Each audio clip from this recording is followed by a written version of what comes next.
तारिक फतेह, ये यहाँ पर इनसे बात की जाए तो ये घूम फिर कर एक ही सवाल पर वापस लौट आते हैं। अरे हमारे यहाँ इश्यूज हैं तो इंडिया में भी तो इश्यूज हैं, इंडिया अपने इश्यूज देखे। लेकिन इनको जरा सा बता दें, 71 की वॉर को लेकर ये लगातार डिनायल में है, इन्हें बता दें क्या हालात थे जिसे लेकर ये डिनायल में है। ये अभी 26/11 आने वाली है, कल परसों।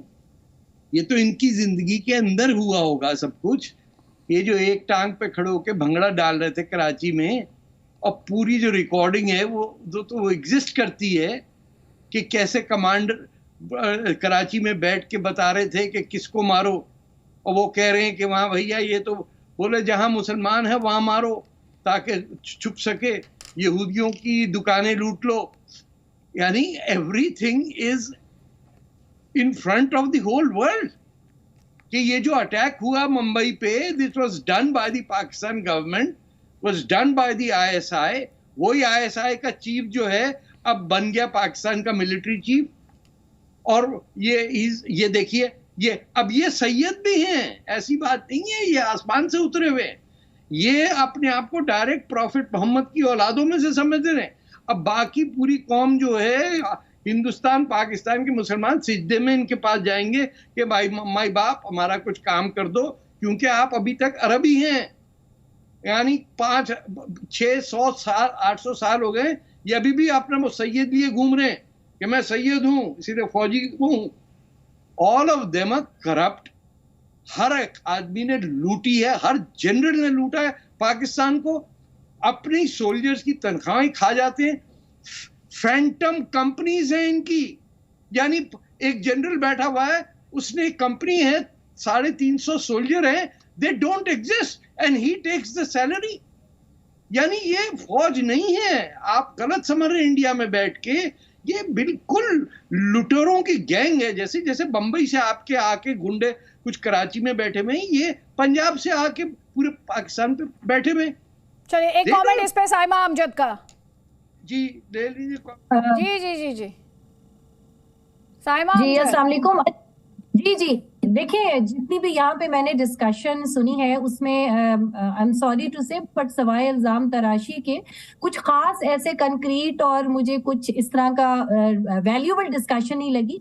कमेंट इसमें मैं यही देखना चाहूंगी कि देखिए, अगर तो इस तरह से माजी के पन्नों ही हमने झांकते रहना और एक दूसरे के ऊपर इल्जाम तराशी का सिलसिला हमने आगे भी जारी रखना है, तो ये प्रोग्राम तो बड़ा कम हो जाएगा ना। एक दूसरे से बुरा भला कहने से अभी तक हम क्या हासिल कर पाए हैं जो आगे भी हासिल कर पाएंगे। अगर आपका सवाल इस तकर्री पे है कि अब क्या होगा, तो मेरी नजर में ये जो मेरा सवाल इस बात पर है कि फौज का ये जो कबूलनामा है जिसमें वो कह रहे हैं कि हाँ हम यहाँ पर जो सरकारें हैं डेमोक्रेटिकली इलेक्टेड, जिन्हें डेमोक्रेसी में कहा जाता है, दरअसल वो तो फौज सिलेक्टेड थी। देखिए, उन्होंने ये नहीं कहा सिलेक्टेड थी, उन्होंने ये कहा कल के, अगर आप बाजवा साहब की जो आखिरी खिताब था उसके बारे में अगर कह रही है, उन्होंने कहा ये कहा गया जब हमने एक गवर्नमेंट आई तो उसने एक को सिलेक्टेड कहा, जब दूसरे ने आई तो उसने दूसरे को इंपोर्टेड कहा। तो उन्होंने ये कहा कि ये उन पे इल्जाम लगाए गए हैं और कहीं ना कहीं कुछ ना कुछ रोल रहा भी होगा। ऑब्वियसली उन्होंने इस नैरेटिव को भी इंडोर्स किया कि कहीं ना कहीं लाने ले जाने में, अगर क्योंकि अगर अब वो ये कह रहे हैं कि फौज आइंदा से पार्टिसिपेट नहीं करेगी किसी भी पॉलिटिकल एस्पेक्ट में, तो इसका मतलब है माजी में कहीं ना कहीं कर रही थी, चाहे ढके छुपे कर रही थी, चाहे फेस वैल्यू पे वो कह रही थी कि नहीं थी, अब वो आइंदा नहीं करेंगे। तो मेरा ये ख्याल है कि जो ये इल्जाम तराशी है ये नहीं होनी चाहिए। वी लुक फॉरवर्ड टू जो भी नए चीज है। अच्छा, एक चीज है इसमें जो मैं बात करना चाहूंगी इंपॉर्टेंट, वो ये है कि देखिए, किसी की जाती पसंद नापसंद हो सकती है, इन 5 में से किसी को एक पसंद होगा, किसी को दूसरा, लेकिन इन 5 की कॉम्पिटेंस पे सवाल नहीं उठाया जा सकता, क्योंकि अगर वो यहां तक पहुंचे हैं तो एक बड़े रिगोरस प्रोसेस से होके पहुंचे हैं। वो ऐसे ही नहीं पहुंच गए, उन्होंने बड़े कठिन मराहिल तय किए और आज यहां तक पहुंचे। तो जो भी होगा वो कॉम्पिटेंट होगा। अब इसमें सीनियर मोस्ट भी है, इसमें किसी ने मेरिट में थोड़ा सा जो सवाल था वो था लोकतंत्र और उसमें फौज की दखलंदाजी, तख्ता पलट, जो एक इतिहास रहा और जो उस पर जनरल बाजवा ने कहा। क्या कहा, सुन लीजिए। मौजूद हाज़रीन, मैं वसूख से कह सकता हूं कि पाकिस्तान आज संगीन माशी मुश्किलात का शिकार है और कोई भी एक पार्टी पाकिस्तान को इस माशी बुरान से निकाल नहीं सकती, जिसके लिए सियासी इस्तेहकाम लाजिम है। अब वक्त आ गया है कि तमाम स्टेक होल्डर अपनी ज़ाती अना को एक तरफ रखते हुए माजी की गलतियों से सीखें और आगे बढ़ें और पाकिस्तान को इस बुरान से निकालें। इसके साथ साथ हमें जमहूरियत की रूह को समझते हुए और अदम बर्दाश्त की फ़ज़ा को ख़त्म करते हुए पाकिस्तान में एक सच्चा जमहूरी कल्चर अपनाना है।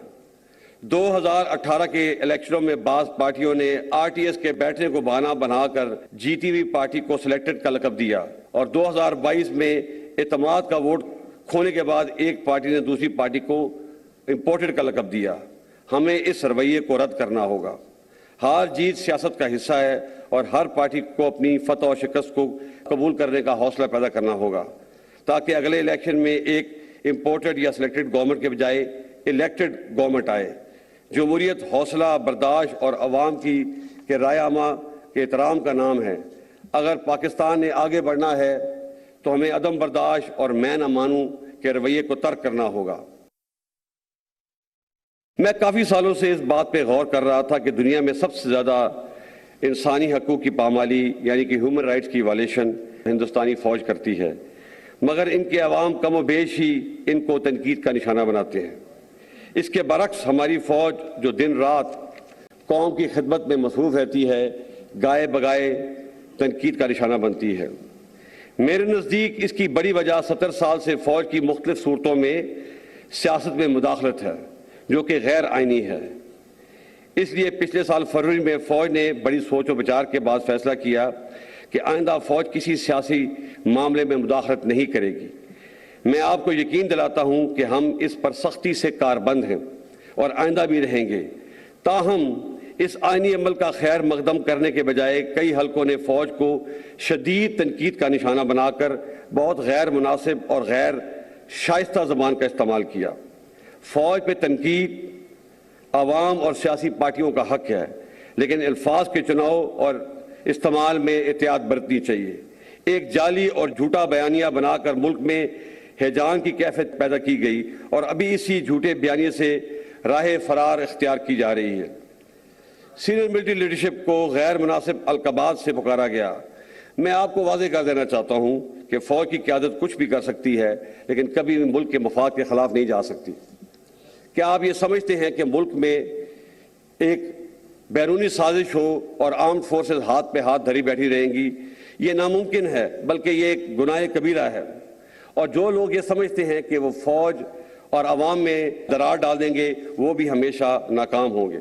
फ़ौज की क़यादत के पास इस नामुनासिब जलगार का जवाब देने के लिए बहुत से मौक़े और वसाइल मौजूद थे, लेकिन फ़ौज ने मुल्क के वसी तर मफाद में हौसले का मुज़ाहरा किया और कोई भी मनफी बयान देने से इज्तनाब किया।